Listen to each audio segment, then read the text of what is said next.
Hello Isorropians, Charlie here. For those of you that haven't met me before, I'm a wellbeing coach with Isorropia, and in today's video I would like to take a little bit of time to talk to you guys about forgiveness and letting go. I think this is perhaps an essential topic when it comes to managing our mental health. This video aims to outline the importance of forgiveness, to redefine your concept of forgiveness, and to outline the process by which we can forgive. But first, why forgive? In life, without fail, we will come up against some form of challenge or adversity. The one inevitable fact of life is that things are going to change, and if we're not able to adapt to change, we're going to find ourselves regularly struggling as life throws us curveballs. The process of managing change is closely linked to the grief and loss cycle. Some of you may already have encountered this, as it is known as the 5 stages of grief. These stages don't just apply to the passing of a loved one, but to any change in a relationship, environment, routine, or security which negatively impacts us. The stages of the grief cycle go denial, anger, bargaining, depression, and finally acceptance. With regards to today's video, we are specifically interested in the last 2 stages, depression and acceptance. Depression arises when we spend more and more time ruminating about specific events of the past, missed opportunities, death, the way you or someone else may have caused harm, or an injustice. These are going to be personal to you. If we're not careful, we can end up romanticising the past. That isn't to say that we see the past through rose-tinted spectacles, but rather that moments in our past have had such a big emotional impact on us that we begin to build our identities around them. The effect of doing this is that we begin to live our lives in the past, and this will stifle us and impact our capacity for personal growth and will have an effect on our ability to adapt to change. Without forgiveness, we risk carrying depression and anger with us. This is like holding a big weight or burden wherever we go, and it will pervade all aspects of our lives. Forgiveness is the bridge which will take us from depression to acceptance. With forgiveness, we begin to untangle the emotional knots associated with the past so that we might move and live our fullest futures. So what is forgiveness? Firstly, forgiveness isn't like flicking a light switch. It's a process and it takes time. Forgiveness is a selfish act. It is not condoning or pardoning another person's actions. We forgive people not for their sake, but for ours. We forgive not because it is logical, but because we want to move on. Forgiveness is not forgetting. If we were to forget, we might leave ourselves vulnerable for the same mistakes in the future. Forgiveness is not balancing the scales. Getting back at someone will only serve to give fleeting satisfaction and may only serve to compound your issues further down the line. Forgiveness is letting go of the pain so that we might think of the memory without re-experiencing those same emotions. Forgiveness doesn't mean that we need to possess positive feelings about the event. Forgiveness isn't a passive process. It's an active one which we need to force ourselves to engage in. Forgiveness is a conscious, deliberate decision to release feelings of resentment or vengeance towards a person or group who have harmed you, regardless of whether they actually deserve your forgiveness. The process of forgiveness, as outlined by our climbs, has 5 stages. Before we can embark on these stages, we must first make sure that we have a willingness to forgive. This is how you get your foot in the door. Willingness means that we're open-minded enough to consider embarking on the process. For instance, I might not want to queue for the cinema, but I'm willing to because I want to watch the film. I might not want to forgive, but I'm willing to try so that I might move on. The stages of forgiveness are: number 1, acknowledge the anger.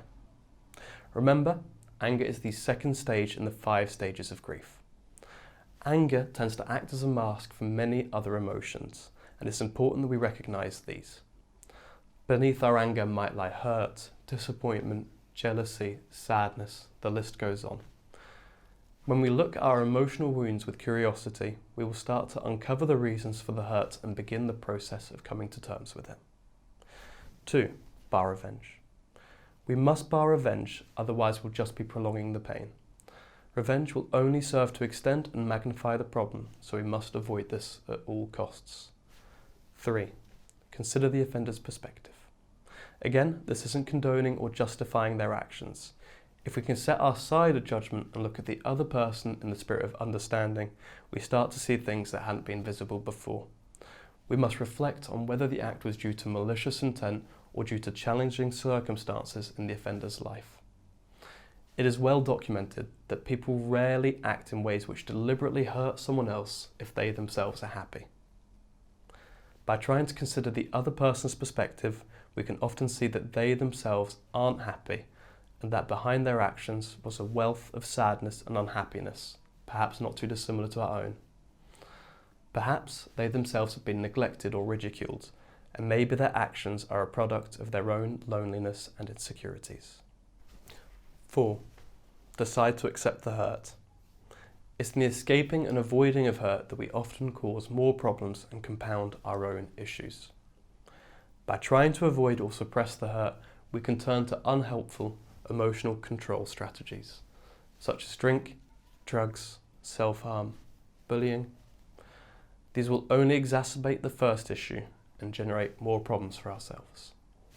And 5. Extend compassion. This can be the hardest stage and might seem bewildering at first.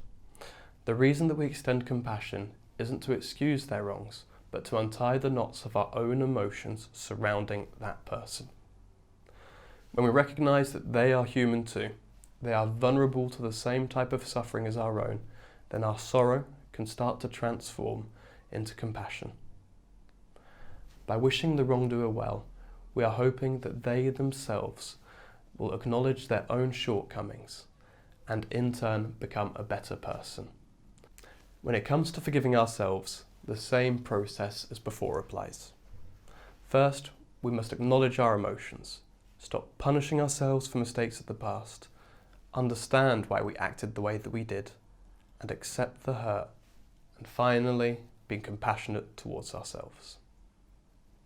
Hindsight is a cruel mistress, and we must remember that we didn't know any better at the time of our actions. We did our best at the time, and anybody who had experienced life as we had would have made the exact same decisions. Recognise that we were in pain, reacted in accordance with this pain, but can now do things in the present and the future to rectify this. A bit of food for thought. If you were to cross a carbon copy of yourself in the street, someone who'd had the exact same experiences, the same upbringing and made the same decisions, would you be able to show them compassion and understanding? Of course you could. And now it's important that we extend that same compassion and understanding towards ourselves.